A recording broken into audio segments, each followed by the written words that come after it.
안녕하세요. 커피앤톡입니다. 오늘도 와주셔서 감사드리고요. 바로 사연 읽어보겠습니다. 안녕하세요. 우리나라에는 기륭화복이라는 말이 있죠.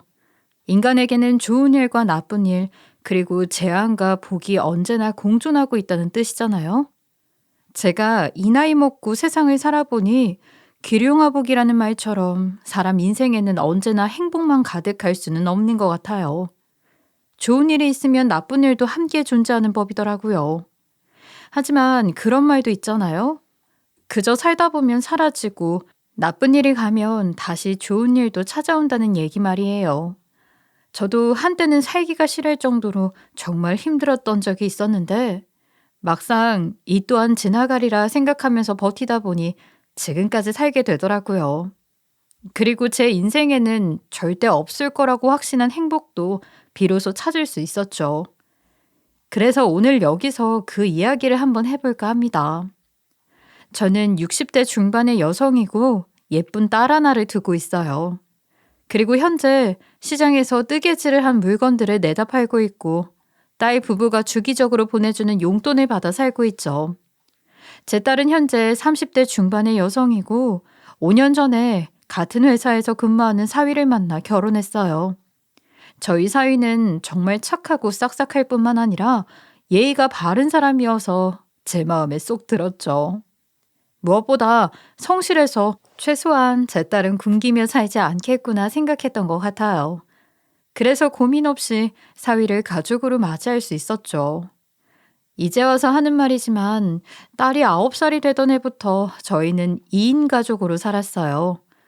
금전적으로 여유가 있던 편이 아니라서 남의 집에 월세 조금 주고 새방살이를 했었죠. 제일 싼 방으로 골라서 들어갔던 건데 먹고 사는 게 바빠서 그마저도 제대로 내지 못해 눈치를 봐야 했던 적이 많았어요. 하도 월세를 밀리다 보니 집주인이 참지 못해 재촉하는 일이 많았죠. 아유, 승희 엄마, 자꾸 이럴 거야? 아니, 나 언제까지 방에 쫓아와서 싫은 소리 해야 해. 월세 몇 푼이나 된다고 이걸 밀리냔 말이야. 죄송해요. 제가 이것저것 나갈 게 많아서요. 조금만 기다려주시면 금방 구해서 드릴게요. 아니, 아무리 사정이 안 좋다 해도 그렇지. 아니, 같은 집에 새방살이 하면서 돈 빌리면 안 불편해? 지금까지는 승희 엄마 사정 딱하다 하고 봐줬는데, 아니, 정말 너무하네. 앞으로는 돈 빌리면 그냥 내쫓을 거야. 그렇게 알아. 네, 죄송합니다. 사실 딸이 옆에 있다 보니 티는 내지 않았지만 매달 받는 재촉에 너무 지치더라고요. 그래서 인생을 포기하고 싶다는 생각도 했었죠. 그러나 제가 인생을 포기하게 되면 제 딸도 같이 무너지게 되는 거잖아요. 그래서 어떻게든 이를 악물고 버텼어요. 정말 할 수 있는 대로 불러만 준다면 어디든지 가서 일을 했죠. 우유랑 야구르트 배달 일부터 식당 설거지에 서빙까지 안 해본 일이 없을 정도로 앞뒤 가리지 않고 누구보다 열심히 살아왔어요. 그러나 24시간이 모자랄 정도로 바쁘게 살아도 정말 허무하게 저희 집은 돈이 항상 부족했죠. 먹고 사는 게 힘들어서 받은 대출이 있다 보니 그것을 갚는 것만으로도 벅찼어요. 그래서 하루 24시간 중에 18시간을 일을 하는데 사용할 수밖에 없었죠. 그래서인지 저희 딸은 매달 돈 때문에 허덕이는 저의 모습을 봐야 했고 집에 가만히 앉아서 공부만 할 수 없다고 판단했던 것 같아요. 그래서인지 어느 날 저에게 다가와 이상한 소리를 하더라고요. 엄마, 나도 이제 아르바이트 할 수 있는 나이가 되었으니까 나가서 일자리 찾아볼게. 둘이 벌면 먹고 사는 게 조금 편해지잖아. 아이, 너 지금 무슨 소리를 하는 거야? 학생이 공부를 해야지. 돈 문제를 왜 신경 써? 지금 공부가 중요해? 매달 월세 밀려서 집주인 아주머니 눈치 주시고 우리 당장 식비도 없어서 맨날 김치에 밥만 먹잖아. 그러니까 네가 돈 문제를 왜 걱정하냐고?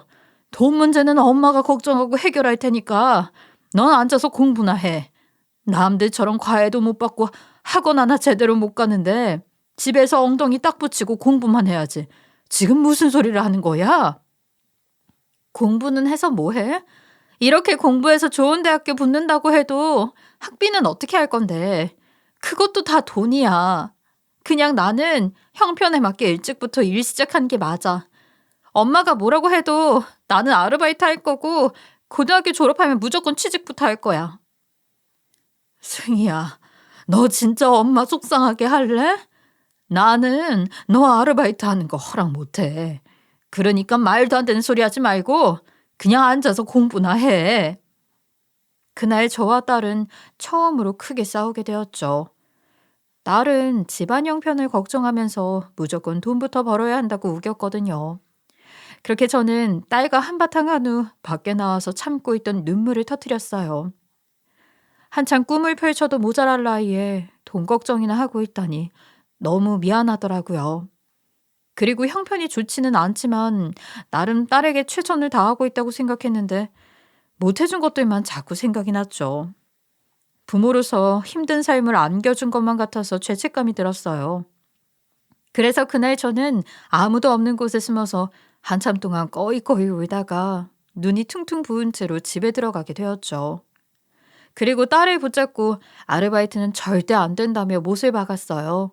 물론 딸이 아르바이트를 해서 집에 돈을 보태준다면 훨씬 형편이 좋아지기는 하겠죠. 그러나 딸은 공부를 할 수 있는 아주 중요한 시기를 놓치는 거잖아요. 게다가 제 입장에서 딸만큼은 가난을 물려주고 싶지 않았어요. 부자도 3대를 가고 가난도 3대를 이어간다는 말이 있지만 저는 제 몸이 부서져라 일을 하더라도 딸만큼은 힘든 삶을 살기 원치 않았거든요. 그래서 더 공부를 시켜야겠다 생각을 했고 아무리 먹고 살기 힘들어 빚을 내는 한이 있더라도 대학교는 꼭 보내야겠다 싶었죠.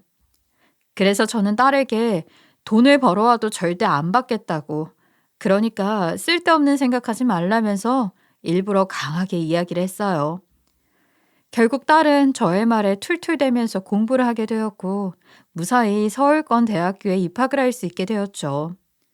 딸이 대학생이 된 후 저는 학비를 부담하기 위해 더 죽기 살기로 돈을 벌면서 살았어요. 워낙 학비가 비싸다 보니 여유가 안 될 때는 빚도 져야 했고요. 그래도 다행히 저희 딸은 4년이라는 시간을 보낸 후 무사히 대학교를 졸업하게 되었고 중소기업에도 취직할 수 있었죠. 또 회사에서 내주는 오피스텔로 들어가 살면서 본격적으로 독립을 하게 되었어요. 저는 취직이 되어서 사회활동을 시작하는 딸을 보며 너무 뿌듯했어요. 이제야 딸이 가난에서 벗어나 제대로 여유를 부리며 젊음을 즐길 수 있겠다 싶었어요. 그러나 착한 저희 딸은 매달 월급이 들어오면 항상 본인 생활비만 떼놓고 모두 저에게 보내주더라고요. 딸, 이번에도 월급 나한테 다 보낸 거야? 아니, 너 쓰고 싶은 곳에 쓰라니까 왜 자꾸 엄마한테 보내? 내 생활비 떼고 보낸 거야. 그러니까 걱정하지 말고 받은 돈으로 생활비 해. 엄마도 돈 벌고 있다니까 왜 자꾸 보내? 정 쓸 곳이 없으면 차라리 모아. 나중에 어떤 일이 생길 줄 알고 나한테 다 보내. 처음에는 딸이 보내놓은 돈을 다시 보내주기도 하고 거절도 해봤어요. 그러나 아무리 그러지 말라고 해도 집안 형편 뻔히 다 아는데 본인이 어떻게 가만히 있냐면서 말을 안 들었죠. 결국 저는 그 돈을 받아 급할 때만 생활비에 조금 보태 쓰고 나머지는 딸을 위해 따로 적금을 들어 놓았어요. 그렇게 약 3년이라는 시간이 지나게 되었죠. 어느 날 딸이 어떤 남자 한 명을 집에 데리고 왔더라고요. 누구냐고 물었더니 사위가 될 사람이라는 말을 들었어요. 딸에게 남자친구가 있다는 것은 알고 있었지만 결혼이 이렇게 빠를 줄은 몰랐죠. 그러나 막상 만나보니 제 딸과 너무 잘 어울렸고 심성이 착한 게 너무 마음에 들더군요. 그래서 반대 없이 사위를 가족으로 받아들일 수 있었어요.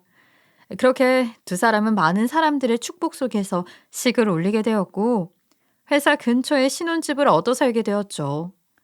워낙 잘 어울리는 한 쌍이라 저는 두 사람이 문제없이 잘 살겠다 생각했어요. 그리고 자주 그러지는 못해도 시간이 날 때마다 신혼집에 찾아가 딸과 사위 얼굴도 보고 반찬도 가져다 주었죠. 사위도 마찬가지로 여유가 있을 때마다 딸과 함께 저희 집에 찾아왔고 또 가끔씩은 여기저기 데리고 가서 구경을 시켜주었어요. 제 입장에서는 두 사람 결혼시키길 잘했다는 생각이 들었을 정도로 사위가 너무 마음에 들었죠. 게다가 두 사람은 안부 전화를 일주일에 3번씩은 꼭 했었어요. 사실 결혼 전에도 딸은 거의 매일 전화를 해왔기에 저에게 있어서 안부 전화 3번 받는 것은 그리 큰일도 아니었죠. 그런데 어느 순간부터 딸과 사위의 전화가 잘 안 오더라고요.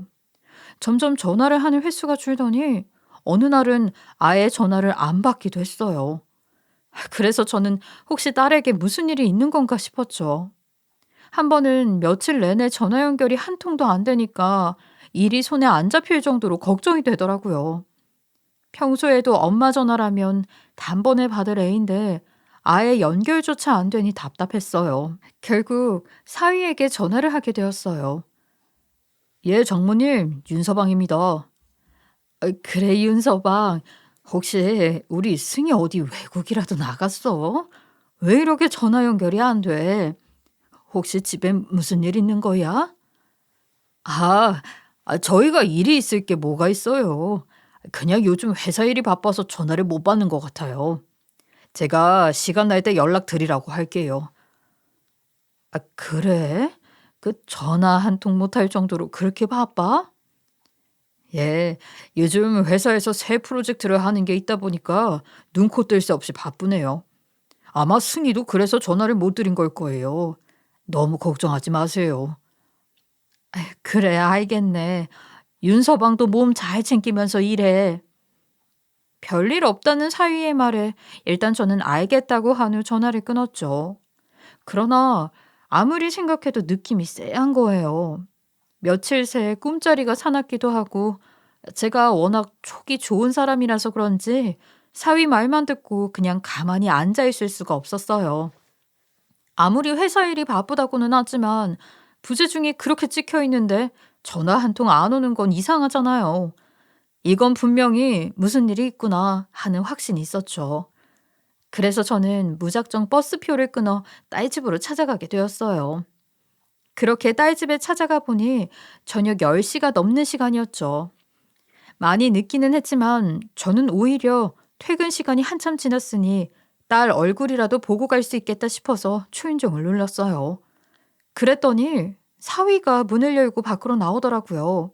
그리고는 얼떨떨하고 놀란 표정으로 이 밤에 왜 오신 거냐고 물었죠. 그러나 저는 그 말을 무시한 채 무작정 집 안으로 밀고 들어가 딸을 찾기 시작했어요. 승희야, 엄마 왔어. 집에 있으면 얼른 좀 나와봐. 장모님, 갑자기 왜 이러세요? 승희 아직 회사에서 안 왔어요. 회사에서 안 온 거 맞아? 아니, 지금 10시가 넘었는데 회사에서 안 왔다는 게 말이 돼? 오늘 회사 일이 많아서 야근한다고 했어요. 장모님, 무슨 일인데 이러세요? 그래? 그럼 나 오늘 승희 올 때까지 기다렸다 가겠네. 저는 그날 무조건 얼굴을 봐야겠다는 생각에 사위의 말도 무시하고 소파에 앉아 딸이 오기를 기다렸죠. 사위는 저의 단호함에 많이 당황한 듯 보였어요.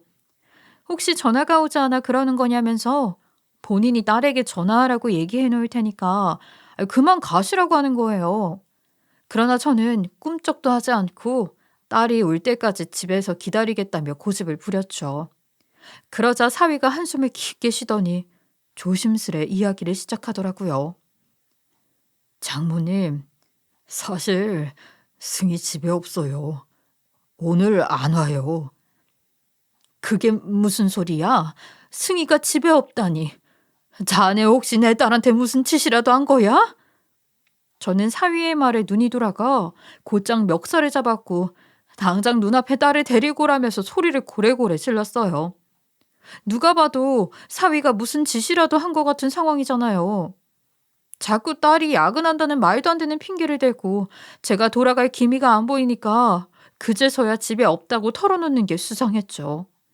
사위는 저의 추궁에 한참 동안 대답하기를 망설였어요. 그러다가 제가 당장 얘기 안 하면 경찰에 신고를 하겠다고 큰 소리를 내니까 결국 정신병원에 있다면서 털어놓았죠. 처음에는 이게 무슨 소리인가 싶었어요. 멀쩡한 애가 정신병원에 들어갈 일이 뭐가 있겠어요. 누가 봐도 사위가 억지로 집어넣었구나 하는 생각을 했었죠. 그래서 저는 잡고 있던 사위 멱살을 더 있는 힘껏 잡고 흔들면서 난리를 쳤어요. 그게 무슨 말이야? 내 딸이 왜 그런 곳에 가 있어? 설마 네가 억지로 잡아넣은 거야? 네가 뭔데 내 귀한 딸을 그런 곳에 보내? 장모님, 제가 다 설명할게요. 일단 이것 좀 놔주세요. 못 놔. 네가 도망이라도 가면 내 딸을 어떻게 찾으려고 쉽게 놔줘? 이게 어떻게 된 일인지 얼른 다 털어놔. 제가 억지로 집어넣은 거 아니에요. 승희가 직접 결정한 일이란 말이에요.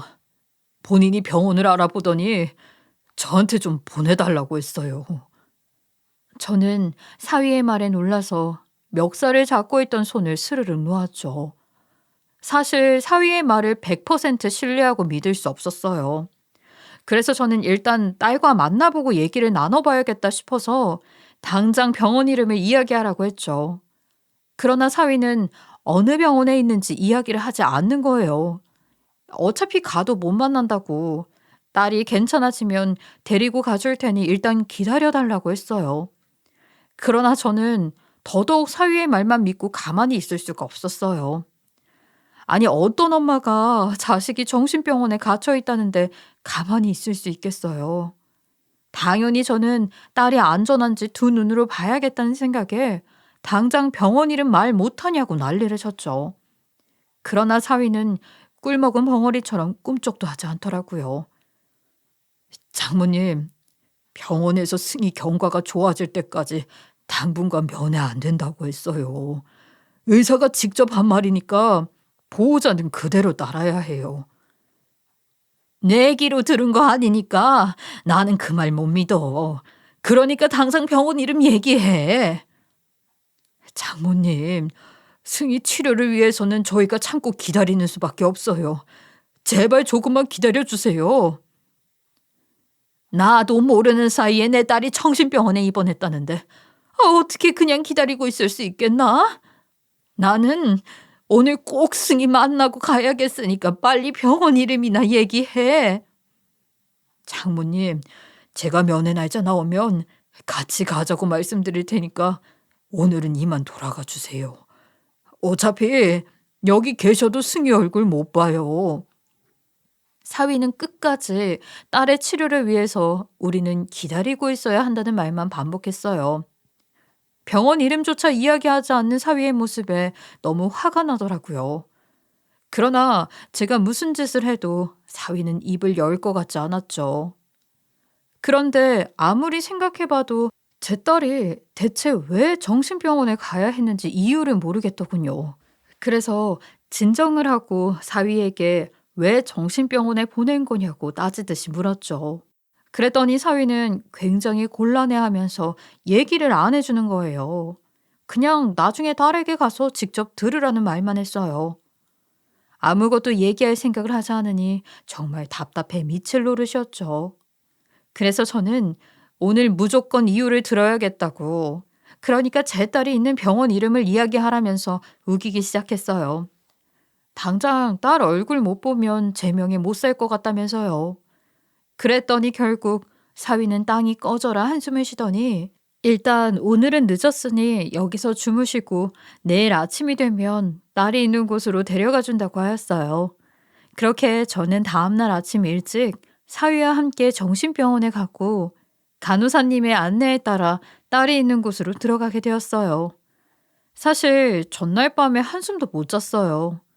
사위가 거짓말을 하는 건 아닐까, 설마 내가 자는 동안 해코지를 하는 건 아닐까 하는 불안한 마음 때문에요.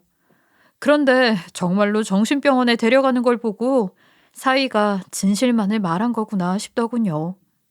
그렇게 떨리는 마음으로 딸을 보게 되었는데 딸은 갑자기 나타난 제 얼굴을 보더니 깜짝 놀라더군요. 엄마가 여길 어떻게... 설마 당신이 이야기한 거야? 내가 끝까지 비밀로 하랬잖아. 비밀로 하려고 했는데 당신 연락이 안 된다면서 장모님이 집까지 찾아오셨어. 아무리 그래도 그렇지. 엄마를 여길 데리고 오면 어떡해. 딸은 제 얼굴을 보자마자 사위 바가지를 박박 긁기 시작했어요. 그러자 사위는 어쩔 줄 몰라 했죠. 그 모습을 보면서 저는 딸에게 오겠다고 우긴 것은 저라면서 사위에게 너무 뭐라고 하지 말라는 이야기를 했어요. 그리고는 딸의 손을 꼭 잡고 이게 어떻게 된 거냐며 꼬치꼬치 캐묻기 시작했죠. 딸, 이게 어떻게 된 거야? 멀쩡한 네가 왜 정신병원에 있어? 그게 엄마, 내가 사회생활을 하다 보니까 스트레스를 좀 많이 받았나 봐. 그냥 심리적으로 불안해서 당분간 치료 좀 받으려고 들어와 있는 거야. 너무 걱정하지 않아도 돼. 딸은 사위에게 눈짓을 하면서 단순한 심리 불안이라고 둘러댔어요. 그러나 엄마의 촉이라는 게 있잖아요. 서로 눈짓을 하고 있는 게 얘들이 뭔가 숨기는 게 있구나 싶었죠. 아무리 봐도 딸은 솔직하게 이야기하지 않을 것 같아서 저는 사위를 붙잡고 캐묻기 시작했어요. 윤서방이 얘기해봐. 내 딸 정말로 심리 불안 때문에 여기에 들어온 게 맞아? 네, 심리 불안 맞으니까 너무 걱정하지 마세요. 정말 확실해? 자네 아까 정신병원에 왜 들어간 거냐고 물었을 때 얘기 제대로 못했잖아. 단순한 심리 불안이면 별것도 아닌데 그렇게까지 숨길 필요가 있나? 그건 승희가 얘기하지 말라고 해서 그런 거예요. 정말 심리 불안 맞아요. 확실하지? 그럼 돌아가기 전에 의사 면담 좀 하자고 해라. 엄마인 내가 직접 승희 상태 물어봐야겠다. 아무래도 두 사람은 저에게 무언가 숨기고 있는 듯한 느낌이었죠. 그래서 최후의 수단으로 의사 선생님을 만나보겠다고 했어요. 그랬더니 딸과 사위는 많이 당황한 듯 보이더군요. 저의 말에 딸은 어떻게든 빠져나가 보려고 했죠. 오늘 본인 담당 의사 선생님이 나오지 않아서 면담을 못한다고 했어요. 하지만 저는 굴하지 않고 의사 선생님이 없으면 간호사 선생님들과 이야기를 해보겠다고 했어요. 간호사 선생님들도 대충 상태는 알고 있지 않겠냐면서 돌아가는 길에 물어보면 된다고 했어요. 그랬더니 결국 두 사람은 서로 눈치를 보다가 어쩔 수 없다고 생각했는지 서랍장에서 카메라 하나를 꺼내 보여주더라고요. 처음에는 어리둥절했어요. 병원에 들어온 이유를 설명하라니까 뜬금없이 왜 카메라를 꺼내서 보여주나 싶었죠. 엄마, 나 여기 일부러 들어왔어. 이 영상 보고 너무 충격받지 마. 알겠지? 나 여기 치료하러 들어온 거니까 너무 걱정하지도 말고. 이 영상이 대체 뭐길래 이렇게 분위기를 잡아? 엄마 충격 안 받을 테니까 얼른 틀어보기나 해. 저는 약간 혼란스러웠던 것 같아요. 대체 무슨 영상이길래 재생하기도 전에 충격받지 말라고 이야기를 하는 건지 불안하기도 했죠. 그런데 딸 얼굴을 보니까 영상을 시작하기도 전에 눈물이 잔뜩 고여 있더라고요. 게다가 사위의 표정이 심상치 않았어요. 그 모습을 보면서 저는 두 사람에게 정말 큰일이 있나 보다 하는 생각을 했죠. 사위는 조심스럽게 카메라 재생 버튼을 눌렀고 저는 영상에 집중했어요. 그런데 정말 충격적이게도 딸이 술을 잔뜩 먹고 본인 가족들을 보러 가야겠다며 이상한 짓을 하고 있는 거예요. 저는 이게 대체 무슨 일인가 싶었죠. 저는 영상을 보고 많이 놀라서 말까지 더듬으며 조심스럽게 말을 꺼냈어요. 승희야, 이 영상 속에 보이는 저 여자, 너 맞아? 응, 엄마. 저 사람이 나야. 나 여기 술 때문에 들어온 거야. 뭐라고? 너 술 잘 안 마시잖아. 네가 무슨 술 때문에 정신병원에 들어와? 미안해, 엄마. 속상하게 해서 정말 미안해. 저는 대체 이게 무슨 일인가 싶었어요. 제 딸이 술에 의존하게 되어서 정신병원에 들어갔다니요. 아무리 생각해도 도저히 믿기지가 않더라고요. 그래서 사위에게 제가 본 게 정말이냐고 진짜로 제 딸이 술로 인해 병적인 상태가 되어서 병원에 들어온 게 맞는 거냐며 재차 물었어요. 그랬더니 사위가 말하길 본인도 처음에는 그냥 술버릇이 나쁘구나 생각했다고 했어요. 그러나 본인이 화를 내고 아무리 말려보아도 들을 생각을 하지 않았고 증상이 점점 심해지는 것을 느꼈다고 했죠. 딸도 처음에는 본인이 무슨 술버릇이 있냐고 화를 내는 사위에게 맞서 싸웠는데 매일 같은 일이 벌어진다고 하니까 이상함을 느꼈다고 했어요. 그래서 본인이 어떤 상황인지 확인을 해보자 싶어서 집에 카메라를 설치해 놓고 다음날 살펴보았는데 정말 사위 말대로 술을 마시고 위험한 짓을 하고 있었다 했죠. 그제서야 상황의 심각성을 느낀 딸은 술 없이는 버티지 못하는 병적인 사람들을 치료하는 곳을 알아보았다고 하더군요. 그리고는 적당한 곳을 골라 사위와 상의를 했다고 해요. 가만히 있다가는 조만간 큰일이 생기지 않을까 하는 염려 때문이었죠. 사위는 딸의 이야기에 굉장히 당황스러웠다고 하더군요. 하지만 딸을 존중해서 술 문제 그리고 우울증 등의 문제로 정신병원에 입원을 시켜줬다고 했어요. 저는 딸의 이야기를 듣고 나서 정말 펑펑 울 수밖에 없었죠.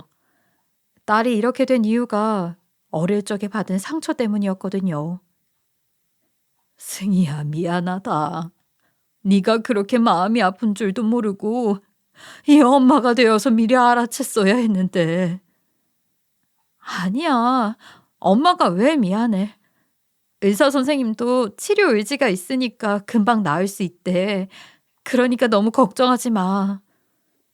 맞아요, 장모님. 의사 선생님께서 환자가 직접 치료 의지를 가지고 찾아오면 대체적으로 결과가 좋다고 했어요. 그러니까 너무 마음 아파하지 마세요. 저는 정신병원에 입원해서 힘들어하는 딸의 얼굴을 보며 미안한 마음만 들었어요. 엄마가 되어서 왜 먼저 눈치채지 못했을까 하는 죄책감도 들었죠. 그래서 딸이 정신병원에 들어간 게 다 제 탓인 것만 같더라고요. 이제 와서 하는 말이지만 사실 저와 딸에게는 세상을 먼저 떠난 가족이 둘이나 있어요. 한 사람은 저희 남편이고 또 다른 한 사람은 둘째 딸이었죠. 제 남편은 원래 사업을 하던 사람이었어요. 그리고 그 사업이 나름 잘 나가서 경제적으로도 큰 문제가 없었죠. 그러나 오르막길이 있으면 내리막길도 있다고 하잖아요. 그 말이 정말 맞나 봐요. 저희 딸이 8살이 되었을 때 남편이 한창 개발하고 있던 제품들에 심각한 문제가 생겼죠. 그러다 보니 개발 자금을 투자해줄 사람을 찾기가 힘들었어요.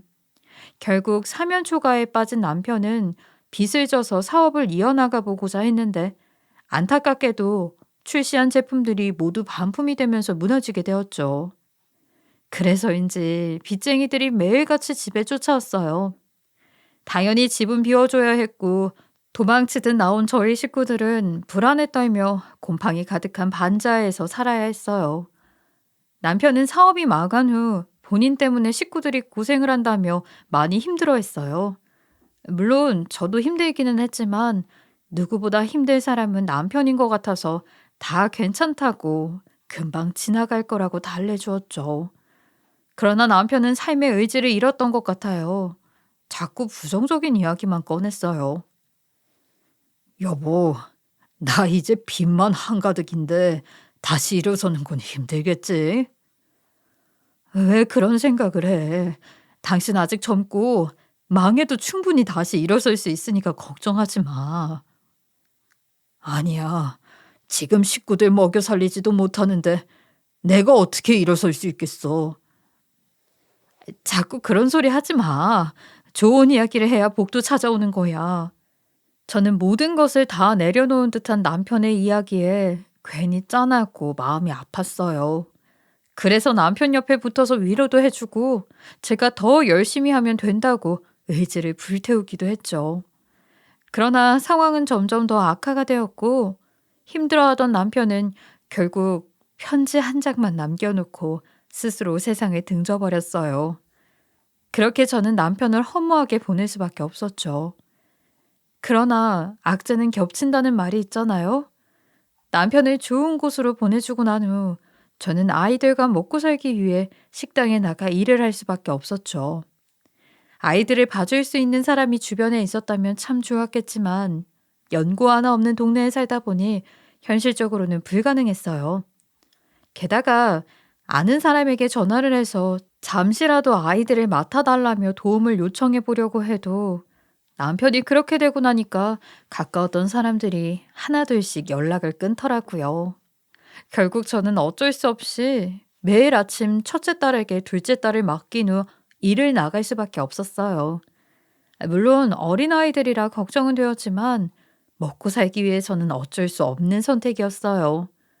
그런데 어느 날 한창 일을 하고 있는데 경찰에서 급하게 연락이 오더라고요. 안녕하십니까? 여기 경찰인데요. 혹시 김슬기 양 어머니 되시나요? 예, 그런데요. 무슨 일이신가요? 유감입니다만 김슬기 양이 횡단보도에서 화물차에 부딪히는 사고가 나서 현장에서 사망을 했습니다. 네? 그게 무슨 말씀이세요? 저희 슬기가 어떻게 됐다고요?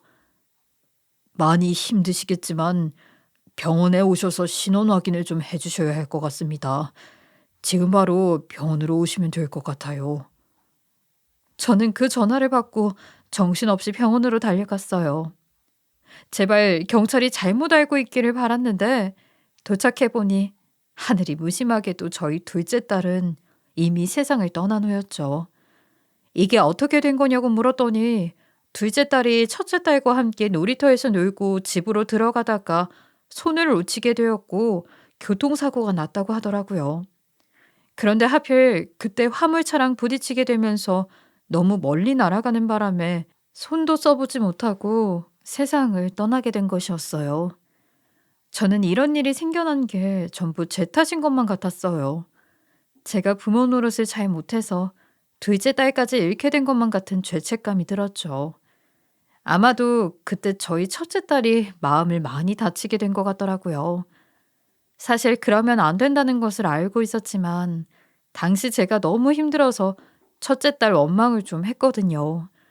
그때 손만 꽉 잡고 있었어도 이런 일이 벌어지지 않았을 텐데 하는 생각에 모든 게 다 제 탓이지만 첫째 딸에게 투정 부리듯 뭐라고 했었어요. 그런데 그게 딸에게는 큰 상처가 된 것 같았죠. 문제는 이게 끝이 아니라는 거예요. 저는 둘째 딸을 잃고 난 후에 너무 힘들어 삶을 놓으려고도 했었거든요. 지금만 생각해보니 제가 정말 최악의 엄마였네요.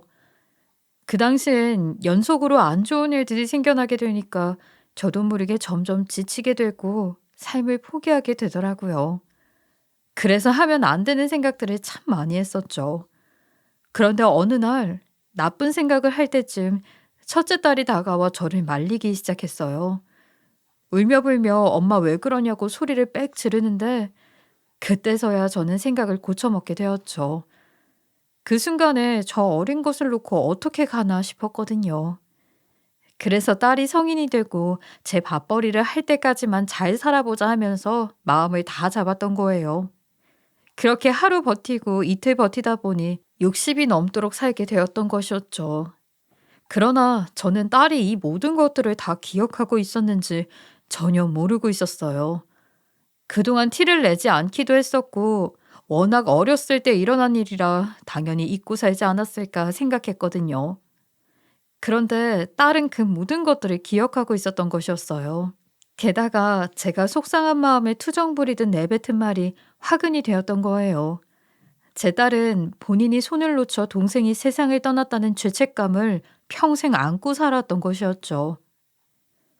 승희야, 어릴 때 일 기억하고 있었으면 얘기를 좀 해주지. 왜 혼자 아픈 걸 꾹꾹 눌러 담았어? 엄마도 남편과 딸을 잃고 나서 많이 힘들고 아팠잖아. 그래서 차마 힘든 티를 내지 못했어. 그래도 힘들면 얘기를 했어야지. 그랬으면 조금 나았을 텐데 술이 뭐 좋은 거라고 그걸 먹으면서 속상한 마음을 달래긴. 딸은 본인보다 제 걱정을 먼저 하느라 티를 내지 못했던 것이었어요. 어렸을 때는 우울감을 달랠 수 있는 방법이 없으니 그저 꾹 참았다고 했죠. 그러나 성인이 되고 나서 술의 맛을 알아버리게 되니 먼저 떠난 아빠와 동생이 생각날 때마다 한두 잔씩 마시면서 속상함을 달랬다고 했어요. 그러나 술은 원래 마실수록 늘어나게 되는 거잖아요. 딸도 마찬가지였다고 했죠. 취직 후에 오피스텔에서 혼자 나가 살면서 우울할 때마다 술을 찾아 마시다 보니 본인도 모르는 새에 과도하게 양이 늘었다고 하더라고요. 그래도 그때는 돈이 많지 않아서 마구 퍼마실 수가 없었고 나름대로 양을 조절했다고 했죠. 그러나 결혼을 하고 보니 경제적으로 여유가 생기게 되고 제가 멀리 살아서 눈치를 볼 사람이 없으니까 마음 놓고 마시게 되었던 것이었어요. 그러다가 결국 조절을 하지 못하고 술 없이는 견디기 힘든 병적인 상태로 진전이 되었고요. 본인도 심각한 수준인지는 모르고 있었다가 영상을 마주하고 나서 정신이 번쩍 들었다고 했죠. 그래서 정신병원도 택한 것이라고 했어요. 그날 저는 딸과 껴안고 오열을 하면서 한참을 울 수밖에 없었어요. 정말 오만 가지 생각이 다 들더라고요. 어렸을 적에 왜 딸의 마음을 한번 물어볼 생각 못했을까? 그리고 왜 둘째 딸이 세상을 떠난 것을 첫째 딸의 탓이라고 생각했을까? 정말 후회가 많이 되었죠. 그리고 저와 똑같은 모습으로 세상을 살아가고 있는 딸이 너무 불쌍하고 안쓰러웠어요. 사실 저도 딸이 심각하게 받아들일까봐 티는 안 냈지만 오랜 시간 동안 심각한 우울감에 시달려왔기 때문이었죠. 가족 두 명을 허무하게 잃었다는 생각을 꾸준히 해왔고 마음을 달랠 시간이 없이 바로 생활전선에 뛰어들었기 때문에 더 힘들었어요. 어디 이야기할 곳도 없고 딸 앞에서는 티를 낼 수도 없으니 애써 밝은 척 살아가면서 찬장에 술을 숨겨두고 새벽마다 한두 잔씩 마신 후 잠을 자곤 했죠. 그리고 그게 오늘날까지 수십 년 이어졌고요. 그런데 제 딸도 저와 같은 상황에 놓여 있었던 거예요. 게다가 이 모든 것을 저희 딸은 다 알고 있었더군요. 사실 나 말은 안 했는데 엄마가 매일 밤 술 마시는 거 알고 있었어. 뭐라고? 그걸 네가 어떻게 알아? 잘 때 한두 잔씩 꺼내 마셨는데. 우리 집 그릇장에 맨날 숨겨두고 자기 전에 마셨잖아. 자다가 깨서 몇 번 봤어. 그랬구나. 엄마가 많이 미안해. 못 볼 걸 보여서. 저는 딸에게 미안한 마음뿐이었어요. 저의 말을 듣고 있던 딸은 미안해하라고 하는 말이 아니라면서 제 손을 꾹 잡아주었죠. 그래도 저는 이만하길 다행이다 싶더라고요. 원래 술을 끊지 못하고 병적인 상태까지 가는 사람들은 제정신으로 옳은 판단을 하기 힘들잖아요. 그런데 딸은 사위 덕분에 일찍 상태를 알게 되었고 치료 의지를 가지고 직접 병원을 알아보았다고 하니 그래도 조금 안심되었던 것 같아요. 그리고 그날 저도 인생에 있어서 큰 결심을 하게 되었죠. 저희 두 사람의 이야기를 가만히 들으며 눈물을 훔치고 있던 사위가 한 가지 제안을 했거든요. 장모님, 이번 기회에 장모님도 승희랑 같이 치료 받아보시는 건 어때요? 제가 할 수 있는 만큼 도와드릴게요. 나도 치료를 받으라고? 다 늙어서 그런 치료 받으면 뭐해. 나는 우리 딸만 건강해지면 돼. 아니에요. 장모님도 장인어른이랑 처제 보내고 나서 수십 년 동안 우울증 앓고 술을 드셨다면서요. 이번 기회에 같이 치료 받으세요. 나까지 이번 치료 받으면 돈이 많이 들 텐데 윤서방 힘들어서 안 돼. 힘들긴요. 그리고 돈은 걱정 마세요. 저 그렇게 능력 없지 않아요. 그리고 승희도 장모님이랑 함께 치료받으면 덜 외로울 것 같아서 그래요. 저는 치료 제안을 듣고 혹시나 사위에게 부담이 될까 봐 고민을 많이 했어요. 하지만 딸은 같이 치료받기를 원했죠. 그래서 저는 고민 끝에 딸이 있는 정신병원에 입원하기로 결정했어요. 제가 치료를 한번 받아보겠다고 이야기를 하니까 사위는 오히려 잘 선택했다면서 저희 두 모녀의 상처를 치유하기 위해 끝까지 도와주겠다고 했죠. 그렇게 저와 딸은 본격적으로 치료를 받게 되었고, 약 6개월이라는 시간을 보낸 후 병원 밖으로 나가게 되었어요. 물론 정신병원 치료를 통해 가족을 잃은 슬픔까지 다 털 수는 없었죠. 하지만 이제는 술을 먹지 않고도 잠을 잘 수 있게 되었고, 편안한 일상생활을 보낼 수 있게 되었어요. 무엇보다 항상 가지고 있던 죄책감들이 해결되면서 마음이 훨씬 후련해졌죠. 딸도 마찬가지로 치료를 받고 나오니까 편하고 좋다는 말을 하더라고요. 저와 딸은 정신병원에서 치료를 받고 밖으로 나오면서 한 가지 약속을 하게 되었어요. 하늘에서 지켜보고 있을 남편과 둘째 딸에게 부끄럽지 않게 지금 삶에 최선을 다해 행복한 일상을 만들어 나가겠다는 것이었어요. 저희 두 사람을 데리러 온 사위는 얼굴이 많이 좋아진 것 같아서 다행이라고, 이제는 다리 쭉 뻗고 잘 수 있겠다는 우스갯소리를 하더군요. 저희 가족들은 태어나던 그날 봄이 오면 꽃놀이를 하러 가고 여름이 오면 바다를 가기로 약속했어요. 남편과 둘째 딸을 잃은 슬픔은 아마도 제가 세상을 떠날 때까지 안고 가야겠지만, 이렇게 하루하루 일상의 소중함을 알고 인생을 살아가다 보면 저희 가족에게도 분명히 행복한 날이 찾아올 거라고 저는 믿어 의심치 않습니다. 그래서 쉽지는 않겠지만 하늘에 있는 가족들에게, 그리고 저희 첫째 딸에게 부끄럽지 않도록 앞으로 남은 인생 동안 삶의 의지를 꺾지 않고 힘차게 살아가 보려고요. 지금까지 보잘것없는 제 인생 이야기 들어주셔서 감사하고요. 제 이야기를 들어주신 애청자님들의 삶에도 언제나 행복하고 즐거운 일상만 가득하시길 저도 기도하겠습니다. 지금까지 커피앤톡이었습니다. 오늘도 끝까지 함께 해주셔서 감사하고요. 다음 영상으로 또 찾아뵙겠습니다.